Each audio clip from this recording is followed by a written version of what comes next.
Next up, we're going to have the Deputy Editor-in-Chief of the Revolution Report, Slava, and she's going to talk a bit about the Ukraine situation. So, you ready, Slava? Mm-hmm. All right.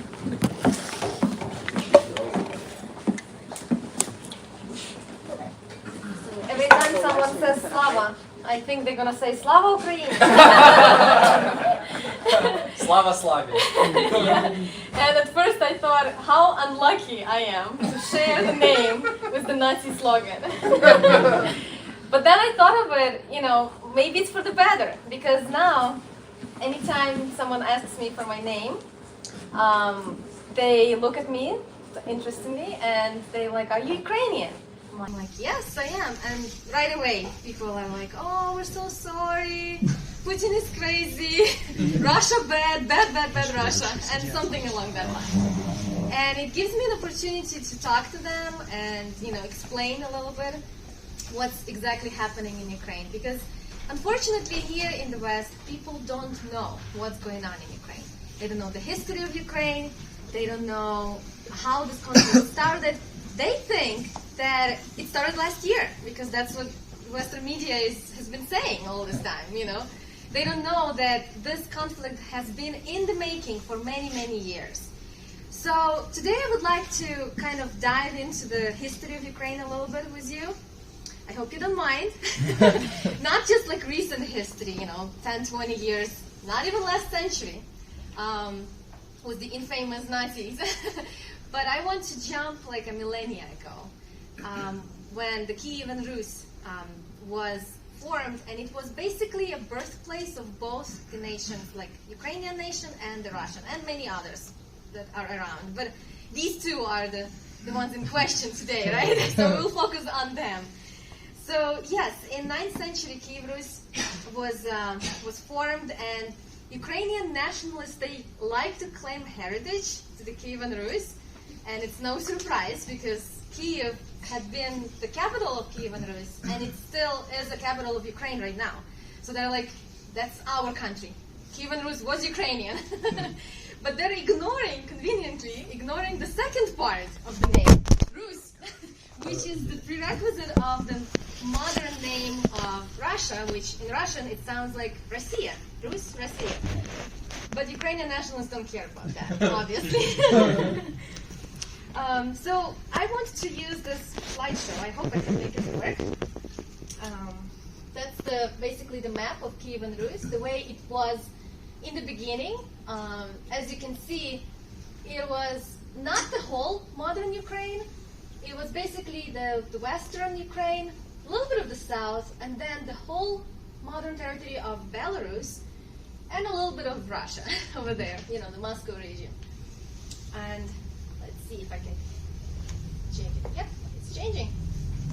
Okay, and on some maps, what was interesting for me, I was looking for these ancient maps, and it used to, they call it Russia. So I'm sure Ukrainian nationalists don't like that.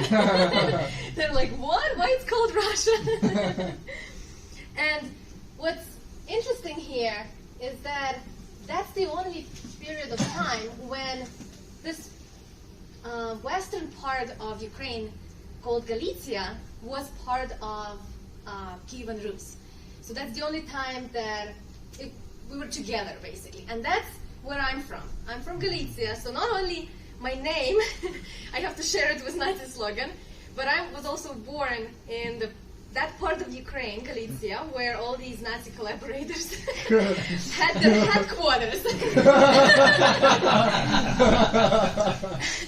And you know that meme that's been shared around social media?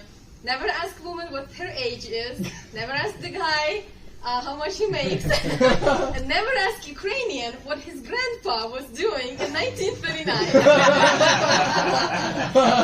Well, I'm happy to report that my grandpa was only born in 1933, so he was a little child. But his father, my great-grandpa, he conveniently had 16 kids. So I guess that was his way of avoiding volunteering, because I'm not sure if they were drafted. I don't think so, because most of these Nazi collaborators, when you look into their history, they all volunteered. So that means they wanted to go and join those Nazis. Yeah. They were not drafted, not like my cousins right now in Ukraine. They, against their will, they were drafted by Ukrainian government, and I have 3 cousins now fighting. They're basically being sent to meat grinder. I don't know how long they'll survive there. I know already so many people who have either got injured or died. One family relative died, one classmate died. People are dying left and right. There's like huge parks turned into cemeteries now, especially in Western Ukraine. And I'm not sure why. Like, I was very suspicious why in the Western Ukraine there's so many people being drafted. So let's get back to history and see how things were evolving, how things were changing. After the Kievan Rus started collapsing, like it became weak, and different empires were. Oh, can we open the door? Yeah, someone's trying to get in. Yeah, different empires were trying to invade, and there were like bloodbath, like wars all around. So sometime in 13th century, this part of where I'm from, and a little bit north, a kingdom was formed called Halych-Volhynia. Basically, it's Galicia, because in Ukrainian, Galicia is called Halych or Halichina. So it's a little different from English. Yeah, and it basically became separate from the rest of the territories that once were together during Kievan Rus. You can see on the map, Golden Horde, the Mongols were coming from the east, and majority of like Russian territories fell under their influence.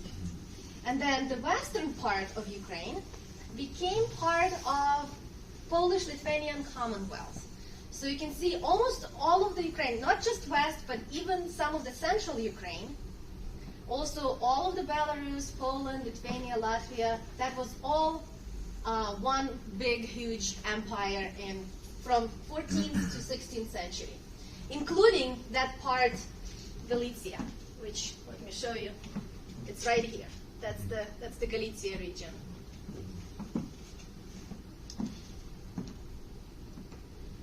You might have seen this map. It's been circulating all around social media. I don't know if I agree exactly with it, but some Ukrainian nationalists, they claim not only that Kievan Rus was like original Ukraine, they say that the real Ukraine was actually formed in 1654. So that yellow part in the middle, that was Cossack Hetmanate. So you might have heard the city called Zaporozhye. Recently there have been lots of talks about Zaporozhye NPP, the nuclear power plant, because it's under Russian control. Ukrainians are hitting on it, so there was a lot of talks about like possible explosion and stuff like that. Well, that city, Zaporozhye, it's a really old city, dating back to 17th century.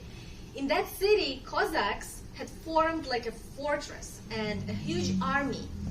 Even though they were under the Polish-Lithuanian Commonwealth, so they were under the control of Polish people, but they wanted independence. So they were fighting to become like a separate country.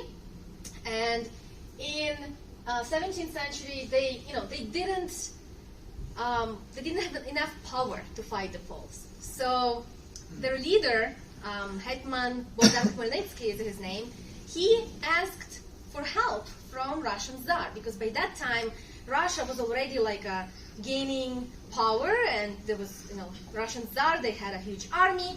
So in 1654, that's when Bogdan Khmelnytsky, the leader of Cossacks, he made a deal, basically like a treaty. He asked for protection from Russian Tsar. And Russians were happy to help. But Ukrainians, they got their protection, they became like adjacent to the Russian Empire, but they weren't happy for long. So in like 17 something, in the beginning of 18th century, the next hetman, the next leader after that one was gone, the next one, he was called Ivan Mazepa. He was like, no, we want to fight Russians now. We're done with Poles. So they started fighting with Russians, but that's when Catherine the Great was the ruler, and she's like, no, guys, you're part of Russia. And she was also like, you gotta, honor the treaty. We signed the treaty. You were supposed to be with us. So what are you doing now? In the meantime, the western part, where the Galicia region and the rest of them, the Lvov region, they were still part of Poland. But then, in 18th century, Poland started collapsing, so there was this period of partitioning of Poland. And when it completely fell apart, the Western Ukraine was kind of divided between the newly formed Austrian-Hungary Empire, and some territories went under the Russian Empire. And the Austrian Empire was very short-lived. I think they formed in the late 1800s and up until the end of World War I. So 1918, that was the end of Austrian Empire, and that's when that region of Galicia went back under Polish control. So you can see how between Austrians and Polish, that region was always, under their control and not Russian. And that's the place where the hatredism towards Russia grew up the biggest. That's where it comes from. So one may ask, why is that happening? Why they hate Russians so much? If they were, the last time they were with Russians was Kiev and Rus. So what's going on? The only time, for a few months, I know during World War I, you know how during war territories change for a few months under this control, then for a few months. So in 1914, for a few months, Russian Empire had control of Galicia. And that was basically it. Then it went under control of Poland, and then when newly formed Soviet Union took power, I know in 1920, for 3 or 4 weeks, so about a month, they created Soviet Galicia, which I'm sure some of you probably never heard, that there was such a thing as Soviet Galicia. Bring it back. I wish. Yeah, it was also, before the World War I finished, there was a little attempt of Ukrainian nationalists to create an independent Ukraine. So the same way as Cossacks were trying to create it in the 17th century, the Ukrainian nationalists, Petlura and so on, they were trying to create a Western independent Ukraine. It was called Zunar, and it was also very short-lived. The Polish said, no, we don't like it. You cannot be independent. And that's because they were denied this opportunity. These little organizations started forming of Ukrainian nationalists. So things like OUN, Ukrainian nationalist organization, with the leader Stepan Bandera. Also Ukrainian Cossack groups. So there were even Cossacks in the western Ukraine, not just the central or eastern. And also Ukrainian insurgent army, the partisan army, UPA. They were all popping up like mushrooms after the rain. And I'm not sure why Poland allowed them to. They were probably mainly underground, they were doing their dirty tricks underground. But yes, these guys, they... Oh, I missed this one. Let's move on. Yeah, that's the Russian Empire. Let's go further. Yeah, that's the Kingdom of Galicia. Oh, yeah. Do you know this guy? Have you seen a picture of him? Oh, yeah. That's their infamous leader. the one who they worship day and night. He looks quite funny, to be honest. Yes. Is that what they call the master race? Yes. Yes, they love him so much that not only they have flags. He looks like an alien. Yeah, this was the black and red were the colors of OUN flag, and the modern Ukrainian Nazis are using exactly the same, like they didn't even try to deviate or like hide it somehow. They're just, no, we're gonna stick to what's working. Why should we change something?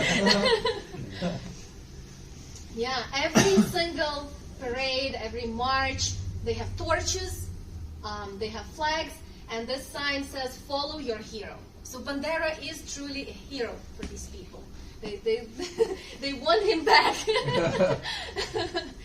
Also, in Ukraine, they started putting monuments for Bandera everywhere. So now there's no city that there wouldn't be a monument dedicated to Stepan Bandera, unfortunately. It's crazy. And you know what happened with them, right? They lost together with the German Nazis, but not all of them. Some of them went underground, just like they appeared from the underground, the same way they went under again. And the West was interested in keeping them there, you know?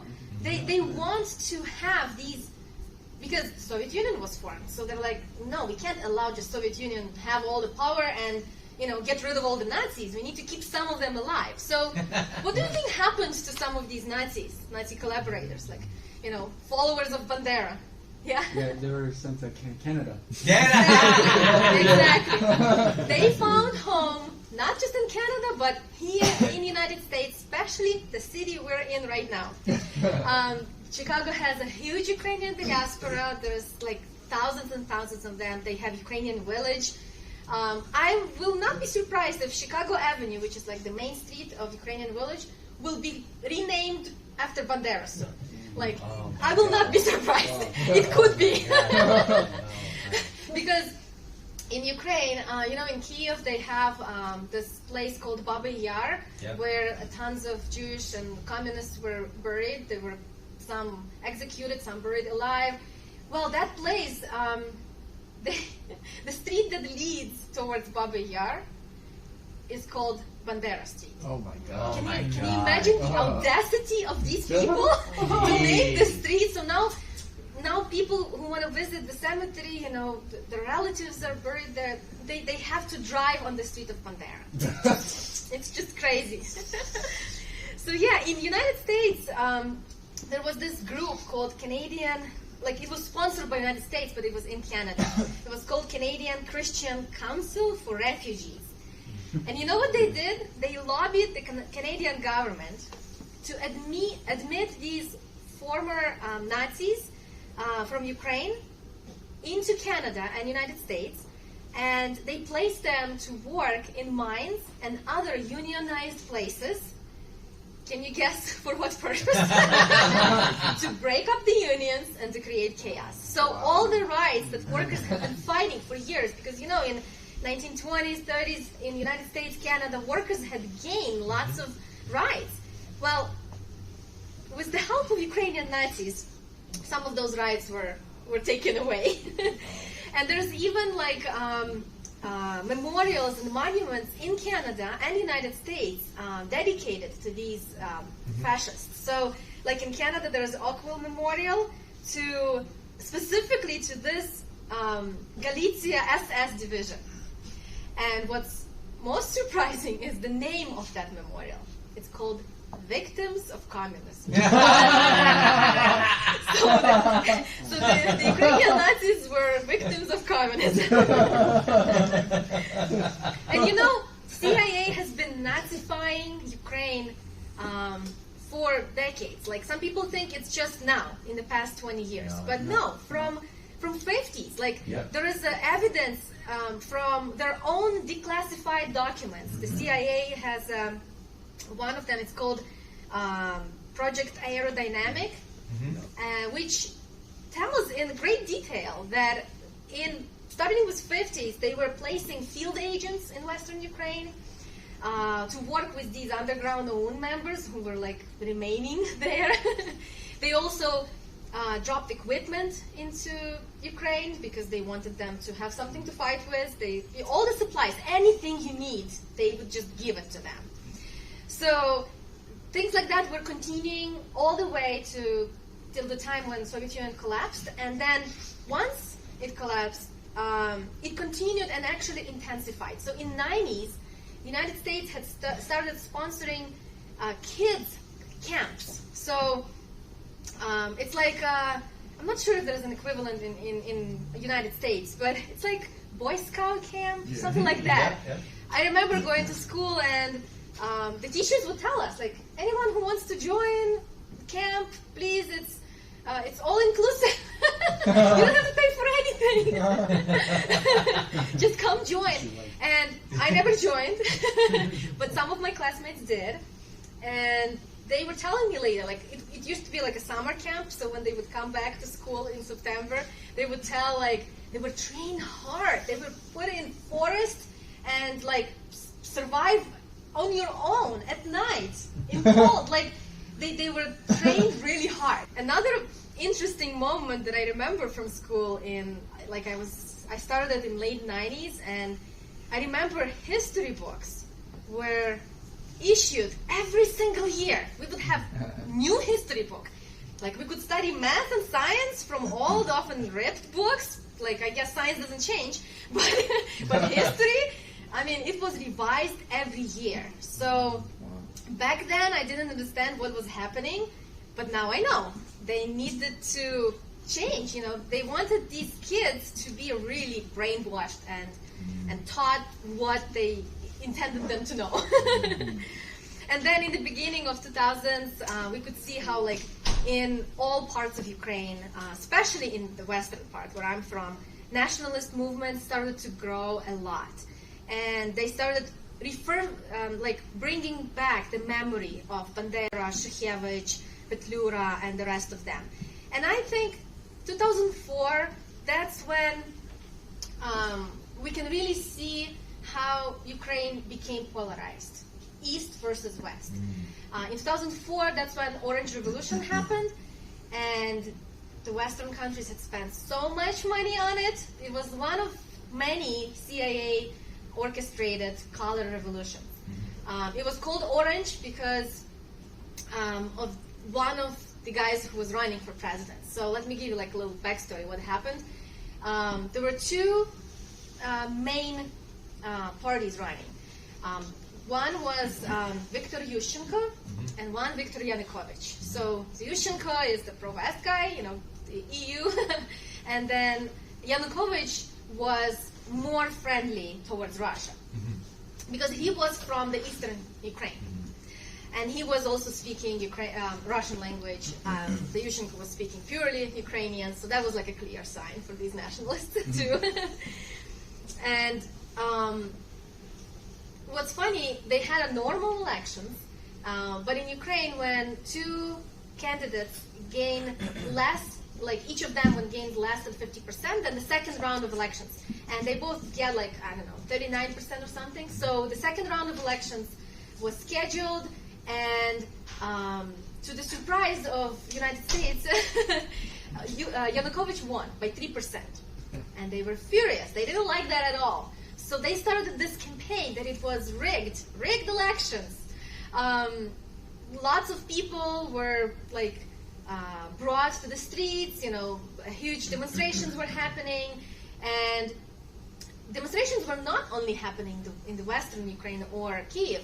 So in those parts, supporters of Yushchenko were protesting, but in the east, Yanukovych support, they were also protesting, but they were protesting in support. They were saying, no, it's because he won because we voted for him. Like, we went in big numbers, and you could see, if you, like, I couldn't find a map in English that would show the percentage of how many people voted, but I remember it was like 87, 90% something people in the East Ukraine and in the South, they predominantly voted for Yanukovych because they felt like he's going to represent their interests. He was the one speaking Russian. He didn't promise to clamp down on Russian speakers. He was not planning on taking their rights away. Whether Yushchenko, on the other hand, guess what? His wife was born here in Chicago in the family of Ukrainian nationalists. She worked for, I think, U.S. State Department, U.S. Treasury, and in White House. She worked in Reagan's administration. and she was really, really like pro-Ukraine, bring back the nationalism. So I have a feeling that, you know, Yushchenko was brought up just because he was married to the right person.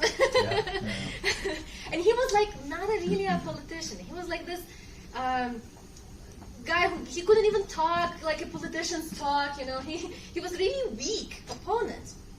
And then they created this whole story with him being poisoned by some, I don't remember, dioxin or something like that.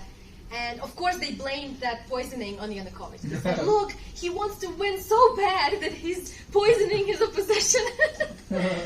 Yeah, so, you know, when all these demonstrations were happening and fueled by United States, the Supreme Court of Ukraine, of course, under pressure, they announced, yes, it was rigged, we need another election. So the third round of elections were announced, and surprise, surprise, Yushchenko won. Like, how, I don't know, like, somehow people fell for it.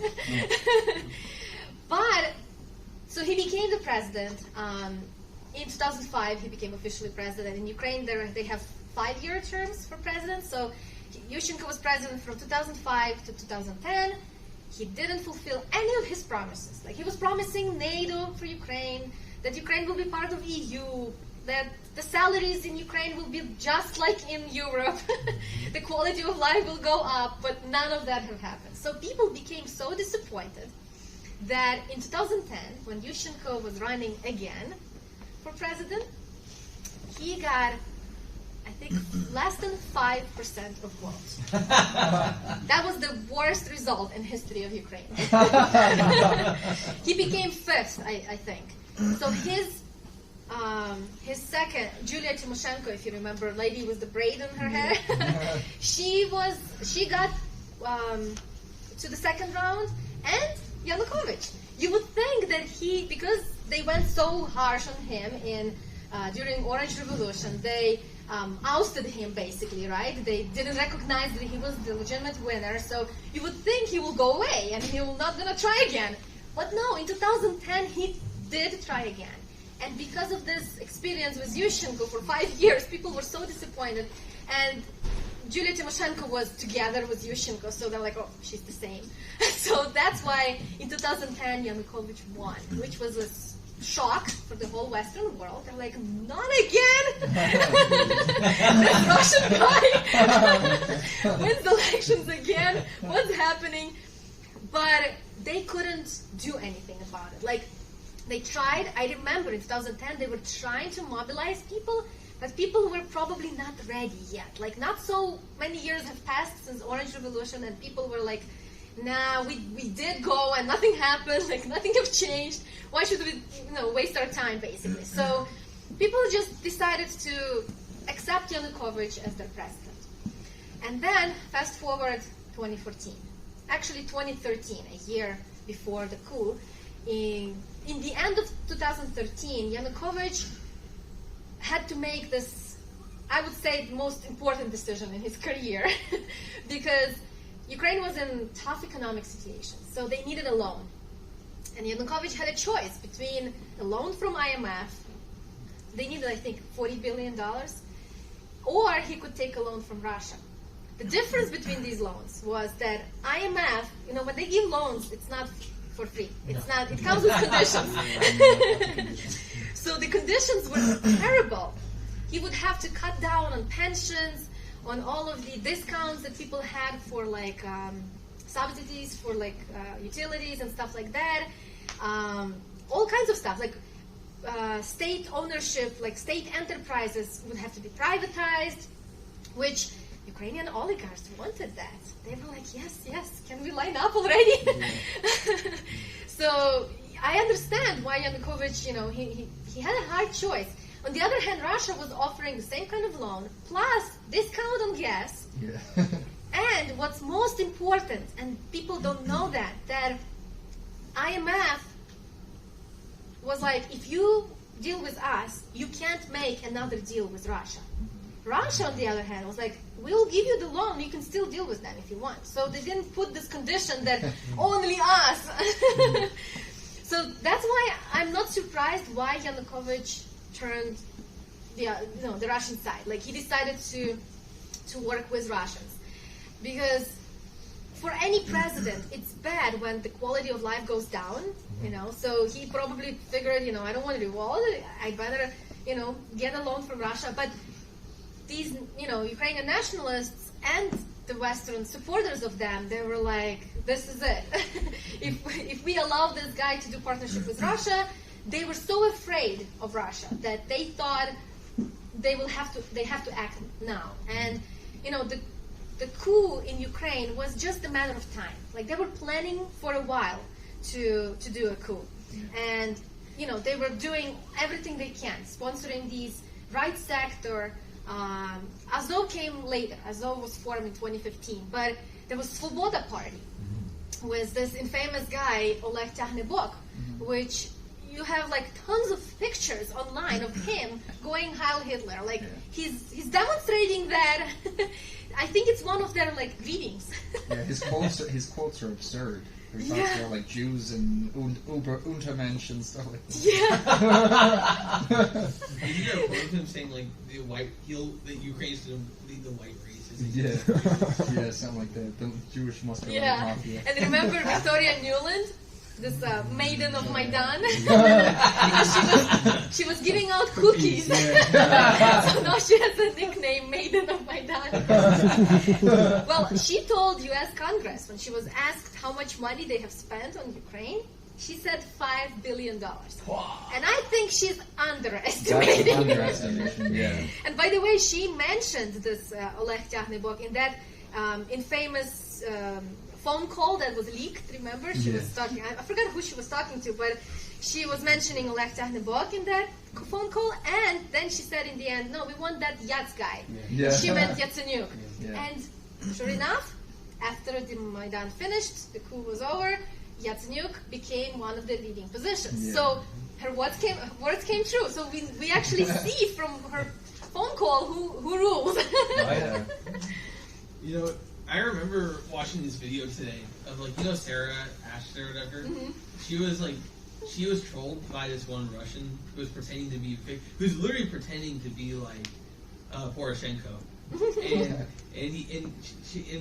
She wasn't being, she didn't know she was being recorded, but like she fell for it. Well, she literally thought she was talking to Poroshenko. Yeah. And then she asked, and then Poroshenko, the supposed Poroshenko, literally asked like, why were you terminated? And then she says it came from the highest level. And then he asked like, what do you mean by the highest level? And she said New York City. Wow, I didn't know that actually. Like the highest level of Ukraine is New York City. Yeah, Poroshenko is another like weird character in Ukrainian history. He was literally an oligarch. He looted Ukraine in 90s. He just privatized state enterprises. He started this chocolate. He's known as chocolate oligarch. There's like chocolates and sweets even sold here in Chicago in like Ukrainian stores with his name on it, Roshen. He picked the middle of his last name and he called his company Roshen. Yeah, so he's really nationalist and he was so strong. After the coup happened, there was like a temporary government and then they elected the new president and Poroshenko became that new president. And, in the East, after the coup, Eastern Ukrainians, they didn't want this new government because, it's a threat. They were threatening to close all the schools in Russian, to prohibit them speaking Russian, teaching Russian. It's just like, it's crazy. Even in the United States, they allow all of that. Like, we're so, there's the diasporas and communities of any kind. But in Ukraine, they're like, no, it has to be Ukrainian, and this is it. So there were lots of protests in the East. People didn't like the outcome of the coup. And Ukraine, of course, just ignored it. They're like, who cares? So Donetsk and Luhansk decided to hold referendums and they decided to declare independence because people overwhelmingly voted to become independent. That was people's will. That's what they wanted the most. So, of course, the Ukrainian government didn't like that and they announced a war. They called it anti-terrorist operation. So right now they're mad that Putin is calling it special military operation. Well, you started it. You called them terrorists. Yeah. And you said you're going on them as anti-terrorist operation. And you know, Ukrainian army had very little enthusiasm to fight with the Eastern Ukrainians. They didn't want to go and kill their own people. You know, we were part of the same country for many years. So Ukrainian government had to form these new National Guard units. And can you guess who went in those National Guard units? Yeah, all the right sector, all of those they have been training them for 20 plus years. All those kids, my classmates who grew up, who attended those camps, summer camps. One of such guys was called Andrei Viletsky. He's the leader of, he used to be the leader of Azov battalion. And he is so famous for his quotes where he said that Ukraine's national purpose was to get rid of Jews and other inferior races. So you can clearly see what was the point of the anti-terrorist operation. You must defend democracy. Ironically, the Ukrainian oligarch and former governor of Dnipropetrovsk, Kolomoisky, he is Jewish. And he was sponsoring not only Azov, Right Sector, and others. He was using them, I guess, as his own personal militia. Oligarchs need that. I mean, if you want to take over factory, you need militia. Then neo-Nazis. Yes. But it's so ridiculous. They say, how can Ukraine be fascist? They have Jewish president. They have Jewish people in there, in position, you know. Well, yeah, Jewish oligarch was sponsoring Nazis. It's a common thing in Ukraine. It's normal.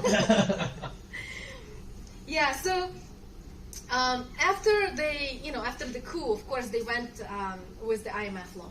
So they didn't continue that deal that Yanukovych was trying to make with Russia. They're like, no, IMF is better. So they got those $40 billion. And as part of the deal, they privatized over 300 of state enterprises. They privatized healthcare. That was the beginning of the privatization. Like before, we used to have free healthcare. You didn't have to pay when you go to doctor. Now in Ukraine, it's just like in the United States. You need to have insurance and all that. Capitalism. Also, what's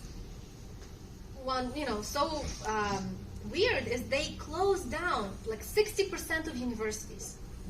So they don't want people to learn the history and know what's happening. They decided to just close it down.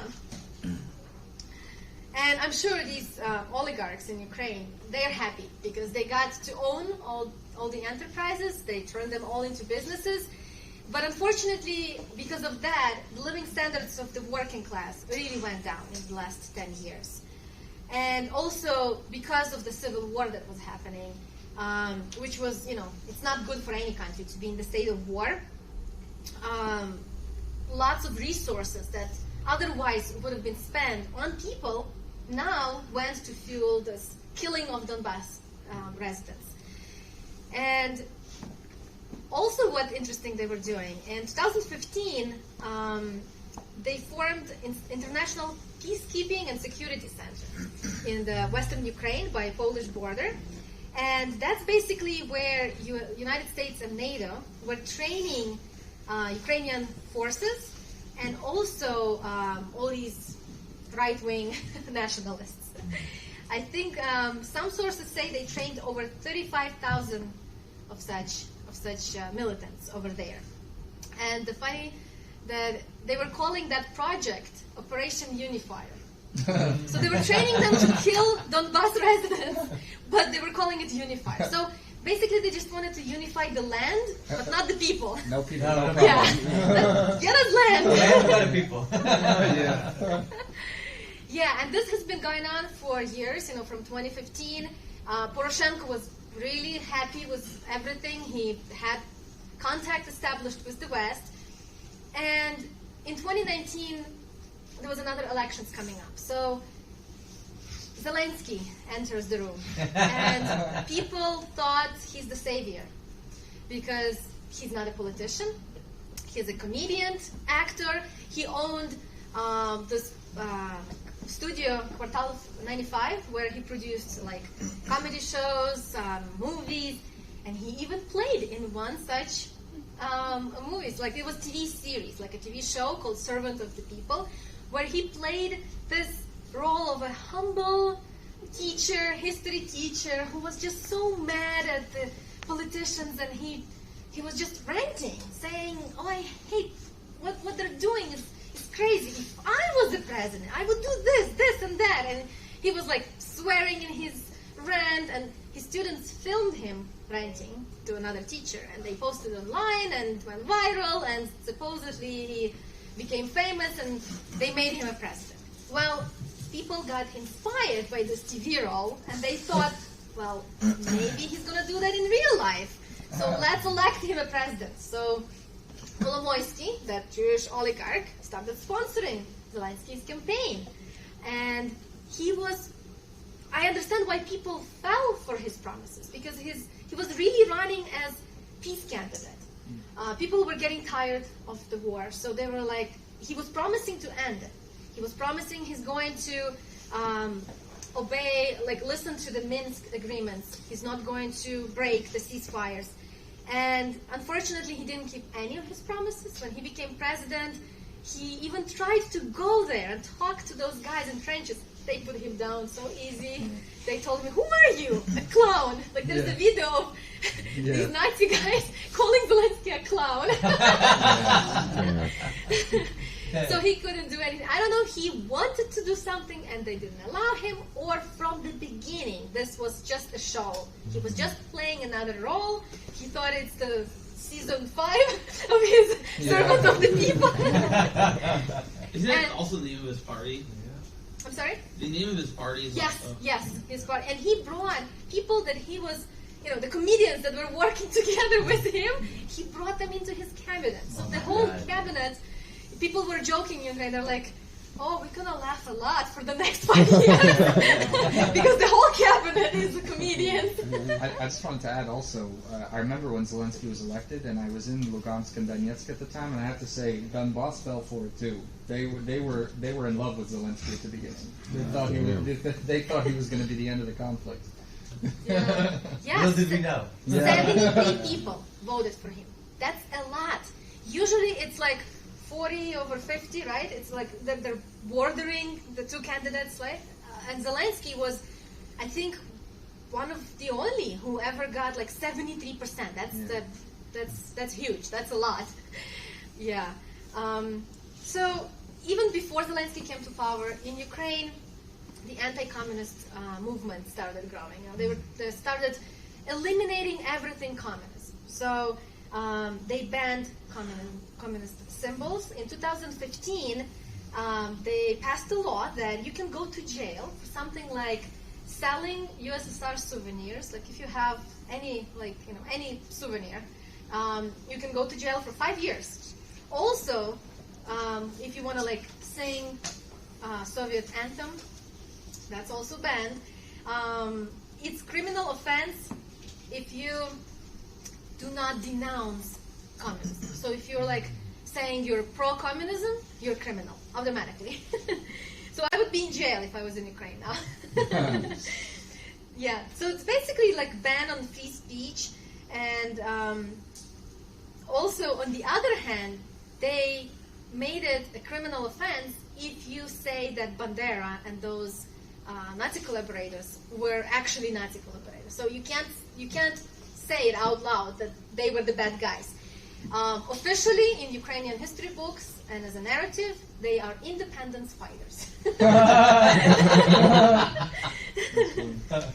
And also, in the past 5 years, streets started being renamed.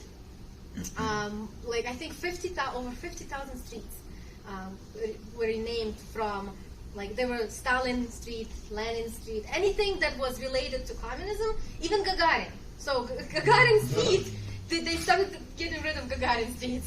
And right now, they replaced it with Shukhevich, Bandera, and others. Yeah.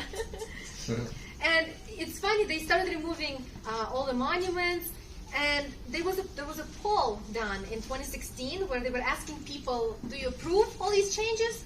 And majority of people, over 50% of people said, no, it's nonsense. Keep it the way it is. It's history.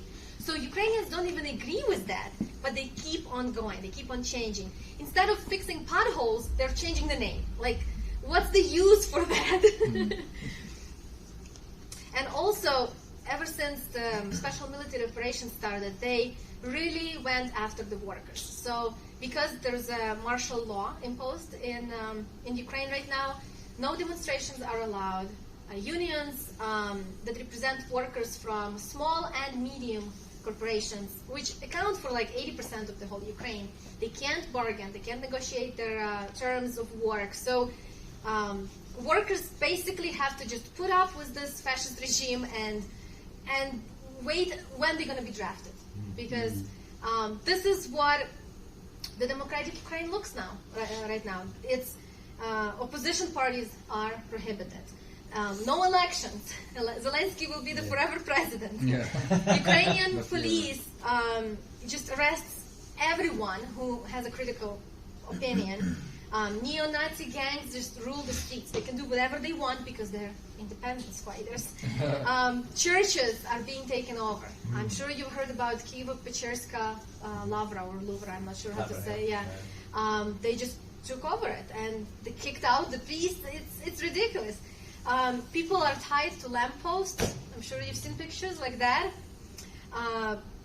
Men are being pulled out of cars. Buses are being stopped by police, and police goes in and gets every man out and checks their papers. And if they're old enough or healthy enough to go fight, they send them to fight. So I was born in USSR, but I was growing up mostly when it was independent Ukraine, and it hurts so much to see how it changed. It went from this beautiful country where Russian-speaking, Ukrainian-speaking people were living in peace and harmony, and now they are the biggest enemies. They're fighting, and they want to, especially the Westerners, they just hate everything Russian. And they call them terrorists, and they want to exterminate them. And it's just basically like fascism is spreading like a cancer, So I often ask this question when it makes me sad, the situation in my home country.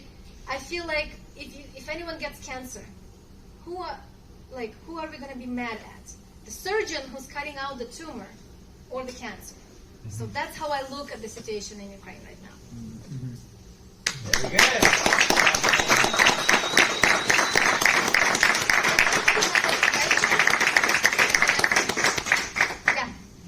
When you mentioned the anti-communist laws passed in Ukraine in 2015, that reminded me, I watched the first few episodes of Zelensky's show, Servant of the People. It was actually pretty entertaining. I can see how it was such effective propaganda. And there was one scene that I remember where he was in this boardroom, there were all these politicians around him, and then he was having this vision of Che Guevara telling him, just like, tell all these politicians that they aren't doing shit for the people, deserve the power they have and all that. And then of course in the end he just decided to chicken out and say, hey, it's good to meet all of you and all that. So it's like, I believe the show came out in about 2015, something like that. So Zelensky's show could appeal to revolutionary history, be like, Che is your good conscience telling you to call out corruption and all that. Meanwhile, people are being criminalized for selling Soviet memorabilia. He's probably been arrested for wearing a Che shirt in the Ukraine. Yeah. Also, Zelensky was like the director of another show that every Russian knows. Like it became super popular in Russia called Svаты. It's In-Laws. It's like a show about. One side of the family's from the city, the other side of the family's from the village, and like they have like silly conflicts and stuff.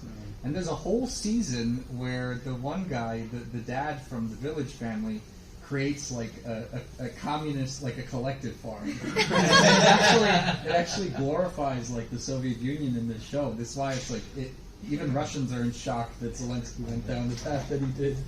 Like everyone knows that show. Maybe because Zelensky was never actually in charge. He was just pushed down a certain path. I think that's most likely. People were believing that he's not after money because he has everything he needs now. He has fame, he has money, so they were like, okay, let's allow somebody like that come to power. Yeah. Yeah. I wanted to ask, like, I mean, probably hard to say, but to what degree do you think, this latest rendition of mythological nationhood has taken root? I mean, you see some wild shit being said, and I can't imagine that everybody thinks, ancient Ukrainians dug up the Black Sea or werewolves and couldn't die. But you do get the impression that, like, especially in the West, it's pretty rooted now. Yeah. What do you think? Is that true? It is. Long term, what? Yeah. What can be done Unfortunately, about that? it's really these nationalists, they have co-opted Ukrainian identity. So Ukrainian folk songs, traditions, everything now is associated with nationalism, unfortunately. It has nothing to do with it, but they married it together. So now, old song from like 17th century is because Nazis, these fascists have used it. Now you can't sing it anymore because you're being associated with them. You see what they did? They ruined basically Ukrainian identity. And it's so hard because, I love Ukraine. I love my people. I love traditions. So it hurts to see that happening. And especially because here in Chicago, the diaspora is so strong. And majority of that diaspora is formed with those Nazi collaborators who escaped here, and then the relatives who came on top of it. And so I don't know anybody in Chicago who is Ukrainian and who has position like I do. Every time I speak to someone, they're pro-Ukraine. As soon as I see someone Ukrainian, they say Slava Ukraini. A colleague of mine, he's also Ukrainian, and he also talks against the war. Against this. I would love to meet some Ukrainians who all my friends, everybody, relatives, my family, my mom, she comes here, but the rest of my family, they're still in Ukraine. And unfortunately, my dad and my brother, they're there. They can't leave the country. They're prohibited to leave. So, we had the paperwork ready for them. They could have, they could have lived, but Ukraine said no. All men from 18 to 60 can't leave. And now they have extended it to 65. Now they want women not to leave.